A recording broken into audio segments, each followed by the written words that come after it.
Bonjour! Dans cette capsule Canva, nous allons nous intéresser à la page d'accueil. Donc, qu'on soit dans la version web, dans la version mobile ou dans la version Windows comme présentement, l'interface devrait se ressembler quand même beaucoup. Donc, on a le bouton Créer, on va y revenir dans quelques instants. On a le bouton Accueil. Dans le bouton Accueil, nous, on retrouve à peu près tous les modèles qu'on peut utiliser ici, donc tous les styles de création qu'on peut faire avec Canva, et on retrouve les éléments récents. Cet élément-là vient juste d'être ouvert, vous voyez, il y a 13 minutes. Ça a été ouvert il y a 14 minutes. Et plus je vais reculer dans mes éléments, plus je vais aller chercher des éléments que ça fait longtemps que j'ai ouvert. Donc, toujours en ordre chronologique inversé. Vous avez ici salle de classe. Vous pouvez aller fouiller. Honnêtement, de mon côté, ce n'est pas quelque chose que je vais voir souvent.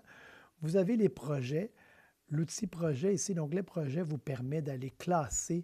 Vous pourriez faire des dossiers puis venir classer vos créations.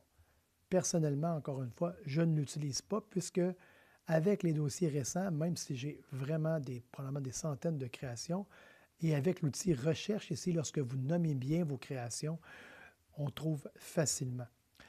Même en classant dans projet ici, ça ne viendra pas classer vos éléments récents. Donc, de mon côté, j'utilise encore éléments récents seulement.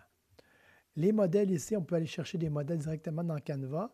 Je vous propose dans cette stratégie-là, moi, plutôt de choisir ce qu'on veut faire avant et d'aller choisir le modèle une fois rendu dans l'éditeur. On va voir ça dans une autre capsule. Marque, on va y revenir un peu plus tard tout à l'heure. IA Canva, on va y revenir aussi. Et le reste, je le passe pour l'instant. Juste à noter la petite notification ici. Je pourrais avoir un petit point rouge, donc quelqu'un qui me partage une création dans Canva que je peux modifier. Donc, je vais avoir un point rouge ici et c'est seulement à partir du moment où j'ai cliqué sur la création ici qui m'a été partagée que je vais la voir apparaître dans mes créations récentes. Dans le menu Accueil, donc la petite maison qui est ici en haut aussi, on retrouve aussi les différents types de documents ou de projets qui peuvent être faits avec Canva. Éducation, vous pouvez trouver des modèles qui sont déjà intéressants au niveau de l'éducation. Présentation, c'est l'équivalent ou à peu près d'une présentation PowerPoint de Google Slides. Donc, vraiment intéressant ici la quantité de modèles proposés par Canva. Réseaux sociaux, ce sont des modèles d'images, des formats d'images plutôt, ou de vidéos qui sont déjà adaptés aux réseaux sociaux. Donc, aucun lien avec vos réseaux sociaux à vous, mais si vous voulez faire une vidéo qui ressemble au type de vidéo qu'il y a sur TikTok dans son format, bien, vous pouvez choisir ici dans réseaux sociaux. Vous avez les principaux réseaux sociaux qui sont en haut ici. Vidéo, vous pouvez faire des vidéos. Donc, important, à quelle audience je vais m'adresser? Est-ce que c'est pour être projeté dans une classe? On va aller toujours en mode paysage. Est-ce que c'est pour envoyer, par exemple, à des collègues, à des élèves et que ça va être fait sur des téléphones? Ça va être lu sur des téléphones, mais je pourrais aller vers les vidéos mobiles ou les Reels ou les TikTok. Donc, je pourrais aller dans les vidéos verticales à ce moment-là. Espace d'impression, c'est vraiment un service payant de Canva, donc on n'ira pas là tout de suite. Doc, c'est un peu l'équivalent du document Word, mais directement dans Canva. Étant donné qu'au Centre de services scolaires des Hautes-Laurentides, nous avons la suite Office, la suite Microsoft, je n'irai pas vers Doc de ce côté-là.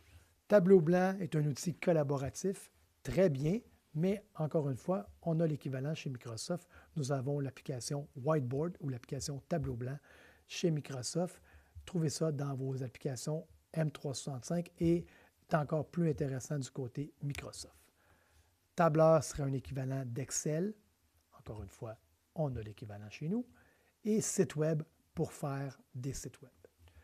Je vais passer courriel si vous voulez faire comme une infolette, ce serait toujours possible. On verra si on fait une capsule directement là-dessus. Je pourrais venir éditer une photo directement que je vais mettre dans Canva. On le verra dans l'éditeur tantôt. Ce qui m'intéresse beaucoup, c'est taille personnalisée.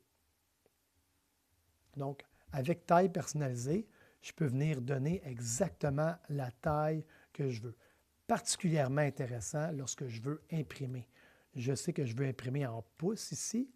Je veux imprimer une feuille en largeur, mais une feuille plus longue. Donc, je vais aller en 14 par 8,5. À noter qu'il faut utiliser le point puisque c'est dans le système anglais.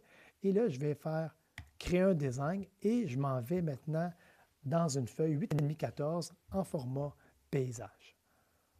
Donc, très intéressant puisque lorsque je vais imprimer, je vais avoir exactement la bonne taille. Donc, je vous conseille de toujours passer par là. Dernière chose, dans le menu Accueil, vous avez téléverser un fichier. Donc, vous pourriez prendre un fichier PDF qui est peut-être un peu ordinaire ou qui date un peu. Vous pourriez l'entrer dans Canva et venir le modifier, venir rajouter des éléments Canva dedans.